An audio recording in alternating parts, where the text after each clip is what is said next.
नमस्कार, मैं हूं अर्जिता मिश्रा और आप देख रहे हैं सी न्यूज भारत। सी न्यूज पर वक्त हो चुका है न्यूज आवर का।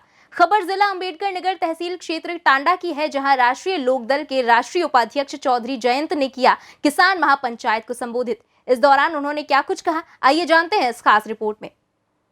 सरकार हमें आंदोलन जीवी कहती है, जिसका दबाव किसान वोट की चोट देकर करें। जब उन्हें वोट की चोट लगेगी तब जाकर किसानों के दर्द का एहसास होगा। देश की संसद व विधानसभाओं में सत्ता पक्ष के गुलामों की फौज है। 109 दिन से किसान आंदोलित हैं, लेकिन सत्ता पक्ष के किसी नेता में ये हिम्मत नहीं कि वह किसानों के पक्ष में कुछ बोल दे या किसानों के बीच चला जाए। इसी धरती पर जन्म लिए डॉक्टर राम मनोहर लोहिया ने केरल में किसानों पर लाठीचार्ज होने पर अपनी ही सरकार को घेरते हुए कहा था कि जब सड़कें सुनसान हो जाएंगी तो संसद आवारा हो जाएगी। किसान जब राजधानी जाता है तो उसके लिए कील कांटे लाठी डंडे बिछा दिए जाते हैं। नौजवान इसका जवाब दे और तीनों कृषि के काले कानून को समाप्त करने में अपना योगदान दे। सभा के संबोधन में राष्ट्रीय महासचिव त्रिलोकी त्यागी ने कहा कि किसान तब तक लड़ेगा जब तक तीनों काले कानून वापस नहीं लिए जाते। प्रदेश अध्यक्ष डॉक्टर मसूद ने कहा कि मोदी जी ने कहा कि किसान का बेटा आज जीन्स पहनता है, तभी से जयंत जी ने जीन्स पहनना शुरू कर दिया। उन्होंने बताया कि प्रशासन ने आखिरी समय तक महापंचायत करने की अनुमति नहीं दी। यहाँ तक कि जिस राम सिंगार वर्मा की बाग में महापंचायत हो रही है, उन्हें भी रात्रि में 12 बजे घर से उठाकर दबाव बनाया गया कि वह अपनी बाग में महापंचायत ना होने दे, लेकिन वे अडिग रहे। उन्होंने राष्ट्रीय महासचिव व आए अतिथियों का स्वागत किया। जिस तरीके से 101 इतने दिन हो गए आंदोलन करते हुए, अब सरकार आपके ऊपर हावी है, नहीं मान रही है, अगला कदम क्या होगा? देखिए, सरकार जिद से नहीं चल सकती। अड़ियाल सरकार कभी देखी नहीं। जनता के आगे जो झुकने को राजी ना हो, ऐसे शासक, ऐसे तानाशाही लोग तो बर्दाश्त देश को नहीं होंगे। तो फैसला जनता ले रही है, जनता तो तैयार है। जनता कह रही है कि अब ये सरकार नहीं मानेगी तो सरकार बदली जाएगी। यहाँ तक जनता कह रही है। उनका कहना है कि किसानों के कंधे पर रख के बंदूक और राजनीति कर रही है अदर पार्टी। देखिए, मुद्दा तो किसानों का चलना ही चाहिए। अब कंगना रनौत के नाच गाने से थोड़ी ना वोट पड़ेगी, किसानी पे पड़ेगी।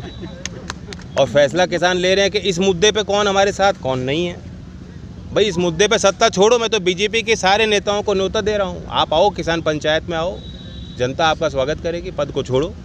क्या अगर ये 2022 तक कानून नहीं हटाया गया तो क्या सरकार बदल के हटाएंगे क्या आप? देखिए, ये केंद्र सरकार कानून लाई है, वैसे विषय राज्य सरकारों का है। योगी जी ने आपातकालीन में कुछ ऐसे कानून पारित कर दिए हैं जिनका वही प्रभाव पड़ेगा जो केंद्र के कानून का पड़ेगा। उदाहरण देता हूँ, 18 साल के खेती की ज़मीन का पट्टा अलाउ हो चुका है। कोई भी कॉर्पोरेट एंटिटी, कोई भी कंपनी खेती की ज़मीन 18 साल के पट्टे पे ले सकती है। किसी भी हाईवे के 1-1 किलोमीटर की दूरी जो है ज़मीन अधिग्रहित सरकार कर सकती है। और कई ऐसे प्रस्ताव उन्होंने आनन फानन में पारित किए हैं। तो जो अगली सरकार है उसे किसानी के मुद्दों पर गंभीर होना पड़ेगा।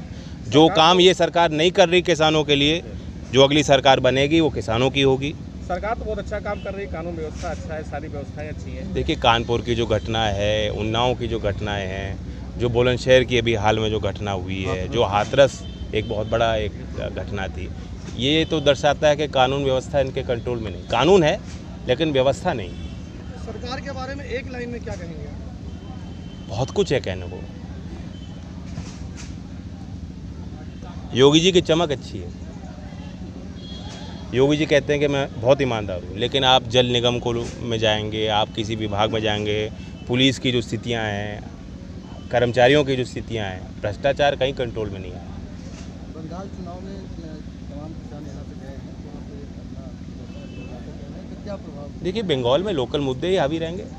देखो, यूपी में बैठ के हम तो नहीं तय कर सकते बंगाल के मतदाता क्या करेंगे, हम नहीं समझ पाएंगे। वहाँ भाषा अलग है, उनकी इच्छाएँ अलग हैं। और वहाँ वो ममता दीदी की पकड़ है। ममता जी जिस तरह से लड़ रही हैं, भाई नेता ऐसा ही होना चाहिए जो लड़े। शांत बैठने वाले, ठीक है, नेता सौम्य होने चाहिए, अच्छे व्यवहारिक लोग होने चाहिए, व्यवहार कुशल होने चाहिए, लेकिन अपने मुद्दों को लेकर तो लड़ना चाहिए ना। सारी सरकार वहाँ डटी पड़ी, सारे मंत्री, सारे सांसदों को विधानसभा का चुनाव में उतार रही है, सारे एक्टरों को मिथुन दास, पता नहीं कितनों को उतार दिया। तो मुकाबला कर रही हैं ममता जी, हम सबकी भावना उनके साथ है। तो आप समाजवादी से आपका कहीं ना कहीं तालमेल बन गया है, क्या लगता है 2022 का? देखिए, पिछला चुनाव भी हम अलायंस में लड़े थे।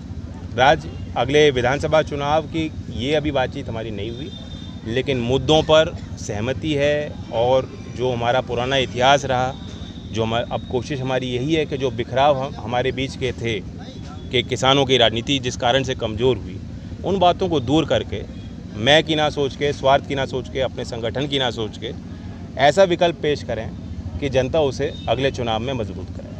भाजपा कह रही है कि आरएलडी अपनी ज़मीन खो चुकी थी, अब किसानों के सहारे वो दोबारा अपनी ज़मीन जो है बिल्कुल बिल्कुल साहब, चुनाव हार चुके थे। चुनाव की हार जीत हमने सहन की है और घास की रोटी खाई है, कोई बात नहीं, लेकिन अब फिर जो है जनता मौका देगी, आशीर्वाद देगी तो फिर करेंगे काम। आज भी कर रहे हैं। आप लोगों की तरफ से आरोप एटीएम मशीन पे लगाया जा रहा है बार-बार, और एटीएम से तो पैसा निकलता है। ईवीएम मशीन के बारे में आपका आरोप लगाया जा रहा है। ईवीएम का चिन्ह निकलेगा क्या चुनाव में? ईवीएम पे मुझे कुछ नहीं कहना, मैं तो जनता को कहता हूँ कि इतनी वोट दो कि किसी ईवीएम पे शक ही ना कर पाओ। ऐसी लहर बनाओ कि 2-4 वोट खराब भी हो जाए तब भी आपकी जीत सुनिश्चित हो। अंबेडकर नगर से सी न्यूज़ संवाददाता संदीप जायसवाल की रिपोर्ट। इस वक्त के न्यूज़ आवर में बस इतना ही। देश दुनिया की बाकी खबरों के लिए आप देखते रहिए सी न्यूज़ भारत।